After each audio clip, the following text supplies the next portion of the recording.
जय हिंद दोस्तों। गवर्नमेंट ने कुछ ही समय पहले अपनी नई एजुकेशन पॉलिसी और अपने एनसीईआरटी रोल आउट कर दिया है, जिसमें गवर्नमेंट ऑफ इंडिया और मिनिस्ट्री ऑफ एजुकेशन ने काफी ज्यादा एम्फेसिस दिया है एक बच्चे के होलिस्टिक डेवलपमेंट में, एक बच्चे के ओवरऑल डेवलपमेंट में, जिससे कि जो भी एजुकेशनल इंस्टीट्यूट्स हैं, जो भी स्कूल्स हैं, वो ना सिर्फ बच्चे के एकेडमिक्स के ऊपर फोकस करें बल्कि उसके ओवरऑल डेवलपमेंट के ऊपर भी फोकस करें। और काफी सारी नई चीजें ऐड ऑन कर दी गई हैं which comes under skill education, जो बच्चे को क्लास 5th ऑनवर्ड्स या क्लास 6 ऑनवर्ड्स ही मिलनी चाहिए एज पर द गवर्नमेंट। अब I am highly obliged to tell you that कि हमारा जो स्किल्ड प्रोग्राम था is in alignment with that same, वो एग्जैक्टली उसके साथ ही कोहेरेंट चल रहा है। अब हम बताते हैं कि हम आपके लिए इस बार स्किल्ड में क्या चीजें नहीं लेके आए हैं। नंबर 1, इस बार का जो समर वेकेशन होने वाला है उसमें हम अपने बच्चों के लिए स्पेशल स्पोकन इंग्लिश की क्लासेस लेके आएंगे, उनको ग्रामर के स्पेशल रूल सिखाएंगे जो बच्चों को अप्लाई करने में काफी ज्यादा डिफिकल्टी आती है। नॉट ओनली सिर्फ क्लास 6, 7, 8 तक, इवन हायर क्लासेस तक भी बच्चों को इससे प्रॉब्लम नहीं रहती है। Number 2, visualising the different concepts of science very easily. Science के अंदर आप और हम सभी जानते हैं कि काफी सारे कांसेप्ट ऐसे होते हैं जिन्हें हम हाइपोथेटिकल बोलते हैं, मतलब जिन्हें हमें इमेजिन करना पड़ता है। उन इमेजिनेशन वाले कांसेप्ट्स को बच्चे को विजुअलाइज कराने के लिए हम लोग इस बार एक्सपेरिमेंट्स के थ्रू बच्चों को वो कांसेप्ट सिखाने वाले हैं।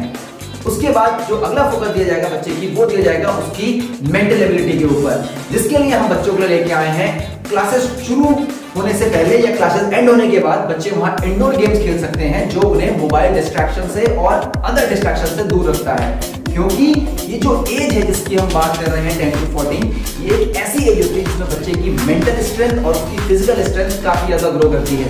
और अपनी लाइफ में मैंने एक चीज काफी ज्यादा नोटिस की है, जो बच्चे काफी ज्यादा फिजिकल गेम्स में इन्वॉल्व रहते हैं, अपने फिजिकल एंडोरेंस स्टैमिना को या अपने बॉडी पोस्चर को इंप्रूव कर लेते हैं, it gives benefit to them throughout their life. वो उनकी पूरी लाइफ में उनके लिए एक एसेट की तरह काम करता है और उन बच्चों की एफिशिएंसी भी ज्यादा होती है। इसके अलावा अब जब बच्चा इतना सब कुछ पढ़ेगा और होलिस्टिक डेवलपमेंट उसका होगा, एक्टिविटीज करेगा, ये सारी चीजें होंगी, तो जाहिर सी बात है बच्चे के ऊपर एक मेंटल फटीग या प्रेशर भी पड़ सकता है।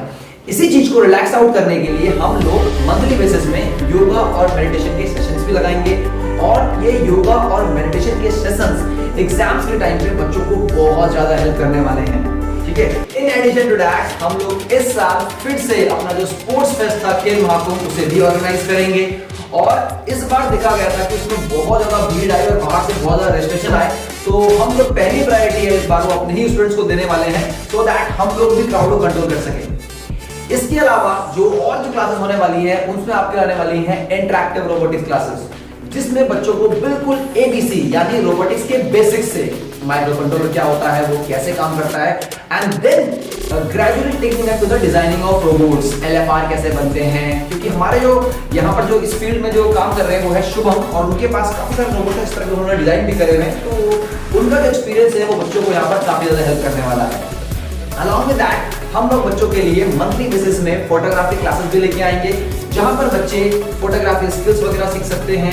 और ये चीजें काफी जो बच्चों के लिए नई चीजें होने वाली हैं, जो बच्चों के अंदर काफी ज्यादा क्यूरियोसिटी पैदा करेंगे, and it will help us and the parents to drive them away from mobile addiction. बच्चों को मोबाइल एडिक्शन से दूर करने में हमारी हेल्प करने वाली है, क्योंकि पिछले 2-3 साल के फीडबैक में मोबाइल एडिक्शन सबसे बड़ी प्रॉब्लम बच्चों के लिए निकल के आई है, जो पेरेंट्स ने हमें कन्वे की है। हमने भी इस पे काफी ज्यादा काम करने की कोशिश की है, सेशंस करने की कोशिश की है, बट हम लोगों ने रियलाइज किया है कि थ्योरेटिकल सेशन से ज्यादा इस तरह की प्रैक्टिकल एक्टिविटीज ज्यादा वर्कआउट करती हैं, जो बच्चों को इस तरह के एडिक्शन से दूर रख सके। अब आते हैं एडमिशन के टेस्ट को लेकर। सोसाइटी में काफी सारे बच्चों के बीच में एक बहुत ज्यादा मिथ मुझे बच्चों के फीडबैक से सुनने को मिला है कि काफी सारे बच्चे तो इसलिए अप्लाई नहीं करते कि बोला यहाँ टेस्ट होता है। मैंने स्टार्टिंग में जब हम टेस्ट को लेके आए थे तो हमने टेस्ट का आपको कंसेप्ट बताया था कि हम टेस्ट का कंसेप्ट क्यों हम टेस्ट ले रहे हैं। हम टेस्ट इसलिए नहीं ले रहे हैं कि हम बस बेस्ट बच्चों को ले सके, उन्हें ट्रेन कर सकें। अगर हम बेस्ट बच्चों को लेके ही ट्रेन करेंगे तो बेस्ट बच्चे तो अपने आप में बेस्ट हैं, है ना। आप अगर हमारा फीडबैक देखें पीछे, अगर हमारे बच्चों को आप देखें तो हमने हर तरह के बच्चों को लिया है। टेस्ट के बारे में ये मैं पहले ही कन्वे कर चुका हूं कि this is not the test of your academic skill, है ना। ये टेस्ट आपका ओवरऑल डेवलपमेंट को लेकर देखा जाता है कि do you have that learning capability, क्या आपके पास सीखने की और मेंटर्स को फॉलो करने की आपके अंदर वो डेडिकेशन, वो परसिवरेंस है कि नहीं, ये चीज हम देखते हैं। नंबर 1। दूसरा, जब कोई एक टेस्टेड ऑर्गेनाइजेशन आपको टेस्ट आउट कर रही है तो ये तो आपके लिए बहुत अच्छी अपॉर्चुनिटी है। आप आइए फ्री ऑफ कॉस्ट अपने आप को टेस्ट कीजिए कि आपका लेवल कहां स्टैंड करता है। If you are able to make it very very good, and if you are not able to make it then आपके अंदर फिर भी एक स्कोप ऑफ इंप्रूवमेंट होना चाहिए कि हाँ भाई मैं कहां लैग करा। इस तरह से ही अपने लाइफ में आप इंप्रूव कर सकते हो, ठीक है, ना कि आप डर के कब तक आप पीछे बैठे रहोगे। कभी ना कभी आपको चीजें फेस करनी ही है, ठीक है। तो अगर आप स्कूल में पढ़ने में अच्छे भी नहीं है, अगर आपका 60% भी आता है, 50% भी आता है, गो थ्रू इट, है ना। No matter what was your percentage, आपको इस टेस्ट में आना चाहिए। तो टेस्ट की जो डेट है वो है 31 मार्च। नीचे दिए गए व्हाट्सएप नंबर पे आप मैसेज कीजिए, आपको यहाँ ऐड किया जाएगा। रिंकू भैया, अजय भैया की पूरी टीम आपको टेस्ट के लिए पूरा गाइड करेगी, और टेस्ट के लिए एक ट्रेनिंग सेशन भी होगा जिसमें आप लोगों को टेस्ट कैसे देना है, टेस्ट में कौन कौन से क्वेश्चन आएंगे, कैसे कैसे वो पीपीटी कैसे होता है, कैसे स्टोरी बनानी है, everything will be told to you briefly. तो मिलते हैं किसी अगली वीडियो में, तब तक के लिए जय हिंद।